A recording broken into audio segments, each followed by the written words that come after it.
Paging Mr. Tushman. I would have been more nervous about meeting Mr. Tushman if I had known I was going to be meeting some kids from the new school. But I didn't know, so if anything, I was kind of giggly. I couldn't stop thinking about all the jokes Daddy had made about Mr. Tushman's name. So when me and Mom arrived at Beecher Prep a few weeks before the start of school, I saw Mr. Tushman standing there waiting for us at the entrance. I started giggling right away. He didn't look at all what I had pictured, though. I guess I thought he would have had a huge butt, but he didn't. In fact, he was a pretty normal guy, tall and thin, old, but not really old. He seemed nice. He shook my mom's hand first. Hi, Mr. Tushman, it's so nice to see you again, said Mom. This is my son, August. Mr. Tushman looked right at me and smiled and nodded. He put his hand out for me to shake. Hi, August, he said, totally normal. It's a pleasure to meet you. Hi, I mumbled, dropping my hand into his hand while I looked down at his feet. He was wearing red Adidas. So, he said, kneeling down in front of me so I couldn't look at his sneakers, but had to look into his face. Your mom and dad have told me a lot about you. Like what have they told you? I asked. Sorry, honey, you have to speak up, Mom said. Like what? I asked, trying not to mumble. I admit, I have a bad habit of mumbling. Well, that you like to read, said Mr. Tushman, and you're a great artist. He had blue eyes with white eyelashes. And you're into science, right? Uh-huh, I said, nodding. We have a couple of great science electives at Beecher. He said, maybe you'll take one of them. Uh-huh, I said, though I had no idea what an elective was. So are you ready to take the tour? You mean we're doing that now, I said. Did you think you were going to the movies? He answered, smiling and stood up. You didn't tell me we were taking a tour, I said to Mom, accusing voice. Augie, she started to say. It'll be fine, August, said Mr. Tushman, holding out his hand to me. I promise. I think he wanted me to take his hand, but I took Mom's instead. He smiled and started walking towards the entrance. Mommy gave my hand a little squeeze, though I don't know if it was an I love you squeeze or an I'm sorry squeeze, probably a little both. The only school I had ever been inside before was Via's. I went with Mom and Dad to watch Via sing in the spring concert and stuff like that. This school was very different. It was smaller and it smelled like a hospital. Nice, Mrs. Garcia. We followed Mr. Tushman down the few hallways. There weren't a lot of people around, and a few people who were there didn't seem to notice me at all, though that may have been because they didn't see me. I sort of hid behind Mom as I walked. I know that sounds a kind of babyish of me, but I wasn't feeling very brave right then. We ended up in a small room with the words, Office of the Middle School Director, on the door. Inside there was a desk with a nice seemingly lady behind it. This is Mrs. Garcia, said Mr. Tushman, and the lady smiled at Mom and took off her glasses and got out of her chair. My mother shook her hand. Isabel Pullman, nice to meet you. And this is August, Mr. Tushman said. Mom kind of stepped to the side a bit so I would move forward. Then that thing happened that I've seen a million times before. When I looked up at Mrs. Garcia's eyes dropped for a second. It was so fast no one else would have noticed, since the rest of her face stayed exactly the same. She was smiling, a really shiny smile. Such a pleasure to meet you, August, she said, holding out her hand for me to shake. Hi, I said quietly, giving my hand, but I didn't want to look at her face, so I kept staring at her glasses, which hung from a chain around her neck. Wow, what a firm grip, said Mrs. Garcia. Her hand was really warm. The kid's got a killer handshake, Mr. Tushman agreed, and everyone laughed above my head. You can call me Mrs. G, Mrs. Garcia said. I think she was talking to me, but was looking at all this stuff on her desk now. That's what everyone calls me, Mrs. G. I forgot my combination, Mrs. G. I need a late pass, Mrs. G.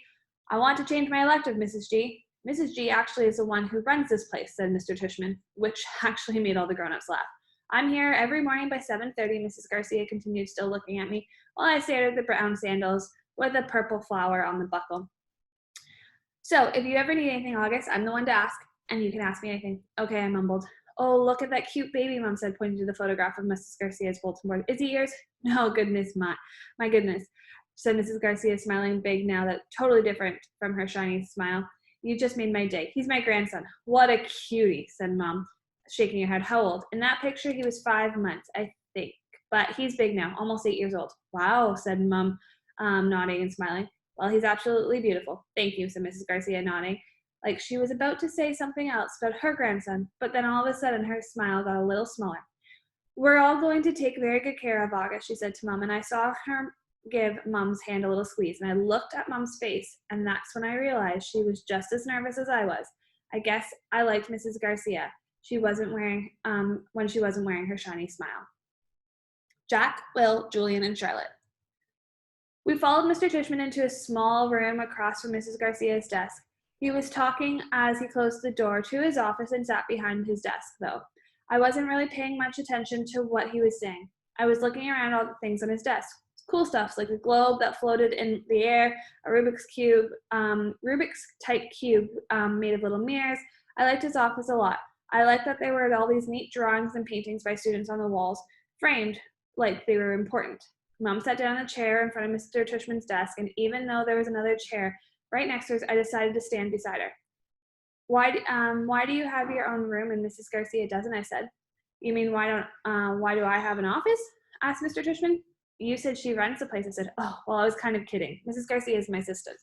Mr. Tishman is the director of the middle school, Mom explained. Do they call you Mr. T? I asked, which made him smile. Do you know who Mr. T is? He answered. I pity the fool, he said in a funny, tough voice, like he was imitating someone. I had no idea what he was talking about. Anyways, no, said Mr. Tishman, shaking his head. No one calls me Mr. T, though I have a feeling I'm called a lot of other things I don't know about. Let's face it, with a name like mine, it's not easy to live with. And you know what I mean? Here I have to admit I laughed a bit, because I knew exactly what he meant. My mom and dad had a teacher called Mrs. Butt, I said. Augie, said Mom, but Mr. Tishman laughed. Now that's bad, said Mr. Tishman, shaking his head. I guess I shouldn't complain. Hey, so listen, August. Here's what I thought we would do today. Is that a pumpkin? I said, pointing to the framed painting behind Mr. Tishman. Augie, sweetheart, don't interrupt, Mom said. Do you like it? Said Mr. Tishman, turning around and looking at the painting. I do. And I thought it was a pumpkin too, until the student who gave it to me explained that it was actually not a pumpkin. It is really, are you ready for this? A portrait of me. Now, August, I have to ask you, do I really look that much like a pumpkin? No, I answered, though I was thinking yes. Something about the way his cheeks puffed out when he smiled made him look like a jack-o'-lantern. Just as I thought that, it occurred to me how funny that his cheeks, cheeks, Mr. Tishman, and I started laughing a little. I shook my head and covered my mouth with my hands. Mr. Tishman smiled back, like he could read my mind. I was about to say something else, but then, all of a sudden, I heard voices outside the office. Kids' voices. I'm not exaggerating when I say this, but my heart literally started beating like I'd just run the longest race in the world. The laughter I had inside poured out of me. The thing is, when I was little, I never minded meeting new kids because all the kids I met were really little too. What's cool about really little kids is that they don't say stuff to try to hurt your feelings, even though sometimes they do say stuff that hurts your feelings. But they don't actually know what they're saying. Big kids, though, they know what they're saying, and that is definitely not fun for me.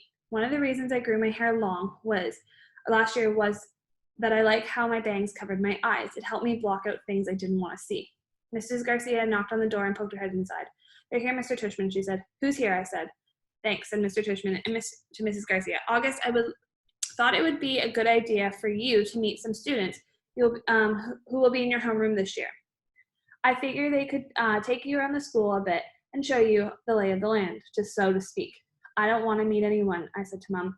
Mr. Tishman suddenly was right in front of me, his hands on my shoulders. He leaned down and said very softly in my ear, It'll be okay, August. These are nice kids, I promise. You're going to be okay, Augie, Mom whispered with all her might. Before she could say anything else, Mr. Tishman opened the door to his office. Come in, kids, he said, and in walked two boys and a girl. None of them looked over at me or Mom. They stood by the door, looking straight at Mr. Tishman like their lives depended on it. Thank you so much for coming in, guys, especially since school doesn't start until next month, said Mr. Tishman. Have you had a good summer? All of them nodded, but no one said anything. Great, said Mr. Tishman. So, guys, I wanted you to meet August, who's going to be a new student here this year. August, these guys have been students at Beecher since kindergarten. Though, of course, they were in lower school building, but they know all the ins and outs of the middle school program. And since you're all in the same homeroom, I thought it would be nice if you got to know each other a little bit before school started. Okay, so kids, this is August. August, this is Jack Will. Jack Will looked at me and put out his hand. When I shook it, he kind of half smiled and said, hey, and then looked down really fast. This is Julian, said Mr. Tishman. Hey, said Julian, and did the exact same thing as Jack Will. Took my hand, forced a smile, looked down fast. And Charlotte, said Mr. Tishman. Charlotte had the blondest hair I had ever seen. She didn't shake my hand, but gave me a quick little wave and smiled. Hi, August. Nice to meet you, she said. Hi, I said, looking down. She was wearing bright green Crocs. So, said Mr. Tushman, putting his hands together in a kind of slow clap. What I thought you guys could do is take August on a little tour of the school. Maybe you could start on the third floor. That's where your homeroom class is going to be. Room 301. I think Mrs. G is room 301. Mrs. Garcia called out to the others from the other room. Room 301, Mr. Tushman nodded. And then you can show August the science labs in the computer room, then work your way down to the library and the performance spaces on the second floor. Take him to the cafeteria, of course. Should we take him to the music room? Asked Julian. Good idea. Yes, said Mr. Tushman. August, do you play any instruments? No, I said. It wasn't my favorite subject on account of the fact I didn't really have ears. Well, I do, but they don't exactly look like normal ears. Well, you may enjoy seeing the music room anyways. We have a very nice selection of percussion instruments. August, you've been wanting to learn to play the drums, Mom said, trying to get me to look at her. But my eyes were covered by my bangs as I started walking to the as I stared at a piece of old gum that was stuck to the bottom of Mr. Tushman's desk. Great, okay, so why don't you get going, said Mr. Tushman. Just be back here.